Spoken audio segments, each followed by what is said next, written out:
Welcome to Fireside Giants. My name is Alex, your host today. And today we're talking about a trade back scenario. And the more I think about the 2021 NFL draft, the more I think that the Giants are in a position that they can maximize their value and plug a few holes. And I know a lot of people say best player available is the way to go in the first round. And I agree with that for the most part, especially this year when the Giants already drafted, or rather signed Kenny Golladay and Adoree Jackson, plugging that wide receiver 1 and CB1 hole. I think that, sitting pretty and just waiting at 11 to see who comes to them is the best move, but it also opens up a really interesting door to trade back. And I know a lot of people say like Kyle Pitts, Penei Sewell, Rashawn Slater, Jalen Waddle, Devonta Smith, wait and just get one of those guys. And there's a good chance that none of those guys are available. I think one of them, if not two of them, will be, but there's a chance that none of those guys will be available. So we'll see how the draft unfolds in that way. But I do think the Giants have an extraordinary opportunity to plug a few holes in the second round by trading back. And a team like the Patriots makes a lot of sense to me because not only are you only moving back to the 15th spot, but you're also gaining draft capital in the process. I think that the Giants could end up with another second round pick if they did trade with New England. And I think that New England's in a good spot to trade up and get their quarterback of choice, whether it be Mac Jones, whether it be even Trey Lance or Justin Fields. If they fall, the Giants have an opportunity to say, hey, New England and Bill Belichick, you know Joe Judge, you're friendly with Joe Judge. Obviously they have a history together because Judge spent a lot of years with New England and then, with Alabama and Saban.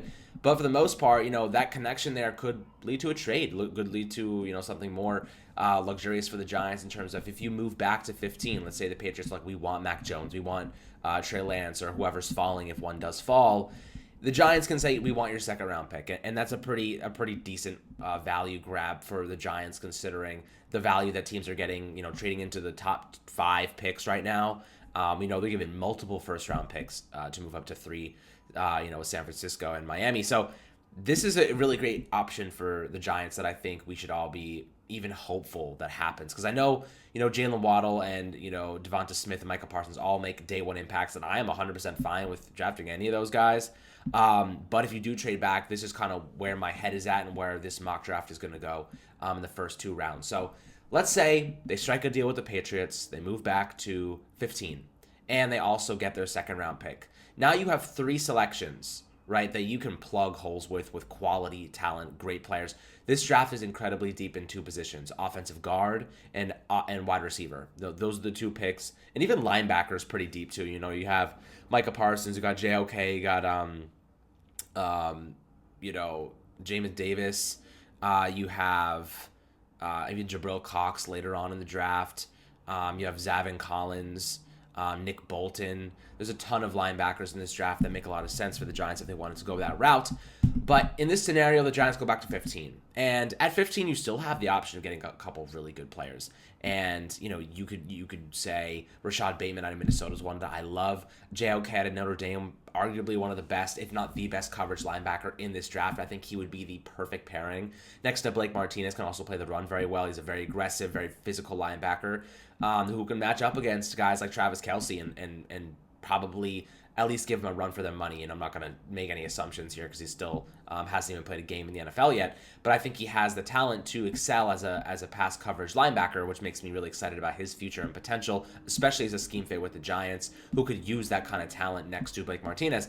So if you go back to 15, you have a couple options. So you can even go Elijah Vera Tucker, you go Samuel Cosme, Christian Darrisaw. There's a couple of offensive linemen who fit the bill pretty well for the Giants if they wanted to go that route. So not only do you get to plug a best player available at 15, I think that's kind of where I'm going with this. You could still go BPA at 15 and walk away with a very, very good player with a lot of upside. Rashad Bateman has the potential to be the best receiver in this draft class. That's how I personally feel. He's one of the crispest route runners in this class. I think he's on par with Devonta Smith as a route runner, maybe a little bit worse. Has great hands. He's a flashy receiver. He's good size, 6'2". 6'1", in that range, 100 or 210 pounds. So he's got some good size to him as well. And he's overall has a ton of upside. Kind of reminds me a little bit of Michael Pittman at USC from last year's draft, a little bit, but I think he has even more upside than Pittman.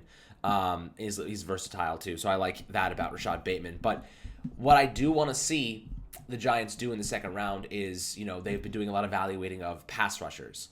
Now, I don't think there is any pass rusher worth taking at 11. I know a majority of people agree with me on that. I've seen recent analysts saying that Jalen Phillips is a top 15 talent.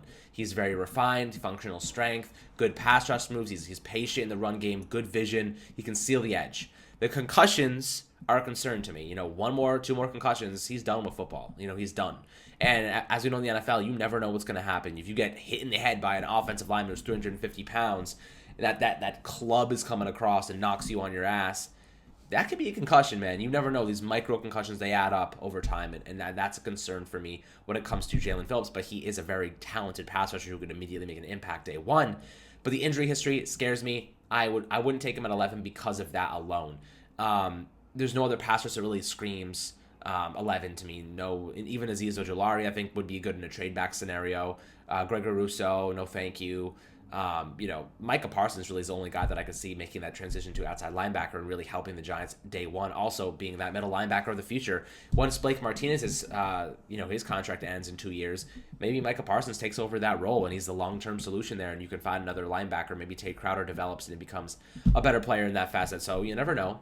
The Giants did go out and get Reggie Ragland, but I think he's more of a backup to Blake Martinez. I think he's more or less the replacement for David Mayo, much cheaper of a deal. I think they're saving a couple million on that salary alone, so I like that. But in the second round, this trade back allows you to do 2 things. One, allows you to solve that offensive guard spot, right? You can say, look at Wyatt Davis, look at Landon Dickerson, Creed Humphrey, any of those guys, and say those are plug and play right guards, in my opinion.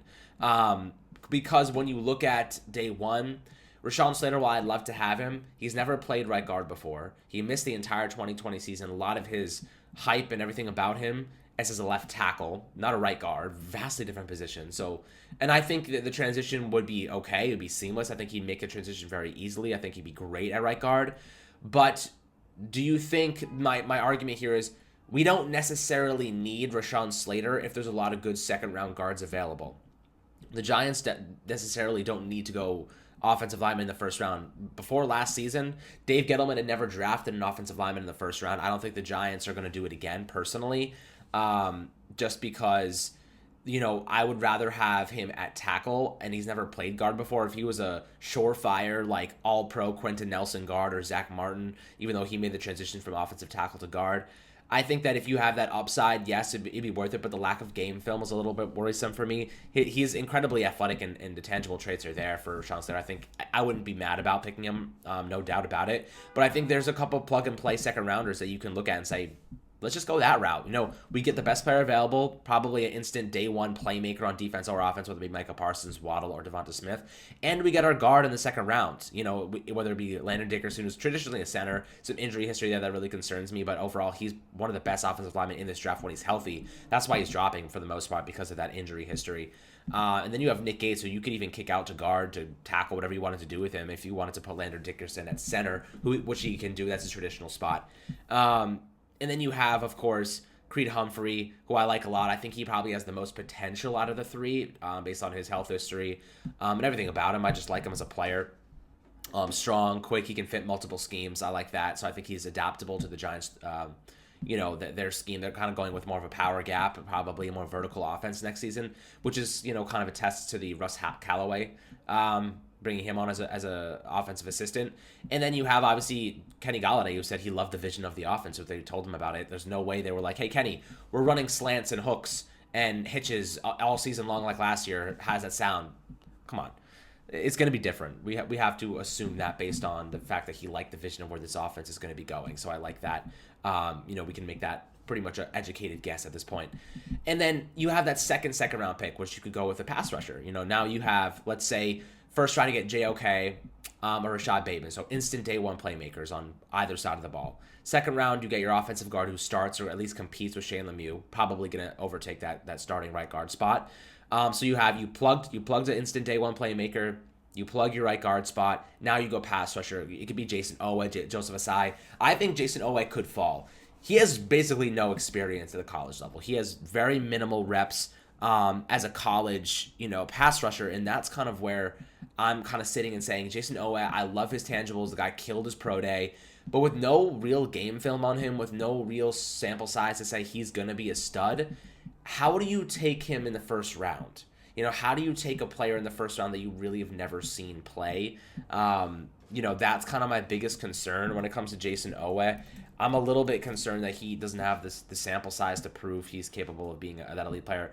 Throughout his college career, he's only played, let's see, 20 total games over 3 years. So it's not a bad sample size. I mean, he's never had more than 5 sacks in a season, which came in 2019. In 11 games, he had 5 sacks, 5 tackles for loss. He had 2 forced fumbles.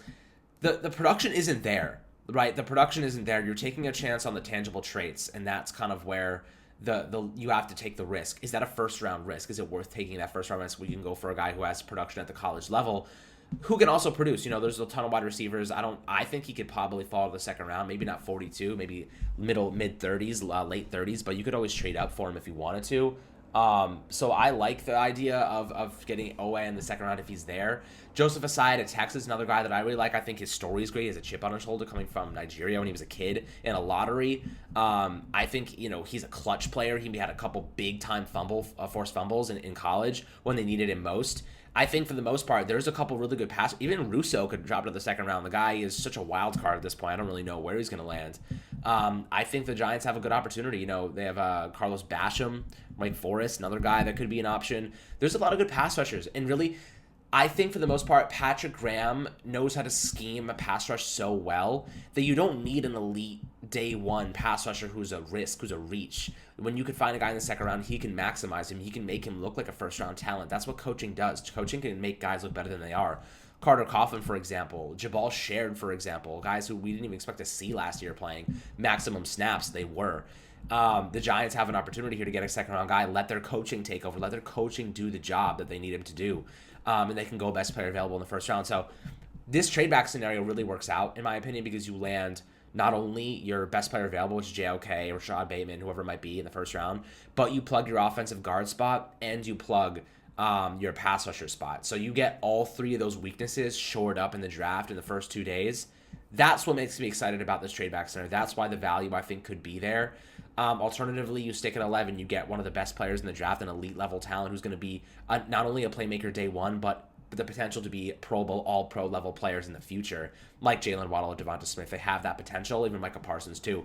So I like that. The Giants have a lot of ability, a lot of flexibility in this draft. I'm super excited, guys. We're 21 days away from the draft, Jabril Peppers' number. So I think that's a good sign, guys. But I'm really excited, man. What do you guys think about the trade back scenario? Let me know in the comments on YouTube. I'm really excited to hear what you think. If the Giants should trade back, if this is a good time to do it. I know Dave Gettleman's never done it in his history of his career before. He's never traded back. He's only ever traded up. And we know how that happened with DeAndre Baker. That was not a good decision. So I'm more on the trade back train if we're going to do anything, unless there's a player you just simply can't pass on. I've been hearing rumors that Dallas really likes, they're infatuated with Kyle Pitts. I doubt he drops to them. At 10, he's not going to make it that far, but I would hate to see him in Dallas, guys. I would hate to see Kyle Pitts in the white and blue. That would be disappointing. It'd be depressing. But on the bright side, you have JOK who could probably shut him down as a tight end, coverage linebacker. But guys, hope you enjoyed this episode. Just a quick one, just a little update. I know Anthony will be returning next week, probably, maybe over the weekend. We'll see. I'm trying to grind out these videos for you guys as we get closer to the draft, my friends. Make sure to subscribe below on YouTube. Turn on notifications for Apple and Spotify, and we'll catch you guys on the next video.